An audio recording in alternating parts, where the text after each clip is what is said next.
नमस्कार. मनात एक छोटा विचार आला म्हणून शेअर करतो तुम्हाला. आपण हळूहळू करून जमिनी विकतोय. आपल्या सणांवर बंदी आणायची. भाषासाठी मारामारी चालू आहे. दादरसारख्या भागात तर मराठीची ताकद कमी दाखवली जाते. उद्या आपल्या सणांवर हक्क दाखवतील. त्यातच एक मोठा मंडळ अडकत चालला आहे का? आणि त्या मंडळाचं नाव आहे लालबागचा राजा.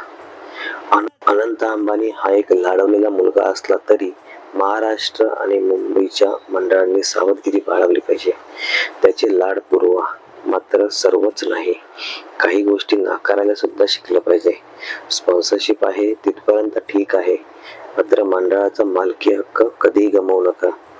त्यांनी दिलेलं सोनं नाणं नक्की घ्या, रोख रक्कम घ्या, मात्र तो सण मराठी माणसांनी, आगरी कोळी समाजांनी मोठं केलं आहे हे कधीच विसरू नका. सर्वच गोष्टी विकत घेता येत नाही हे त्यांना समजू द्या. त्यामागे कित्येक मंडळात कामं करणारी लोकांची मेहनत आहे. आयतं बसून लाडू खाता येत नाही. हे हळूहळू तुमच्याकडे इन्व्हेस्टमेंट करणार, मोठ्या मोठ्या रकमी, सोनं नाणं सर्व इन्व्हेस्ट करणार, त्यानंतर तुमच्यावर रुबाब करणार. त्यामुळे आधीच सावध राहिलेलं बरं. हीच एक नम्र विनंती. सर्व मंडळांनी सावध राहा.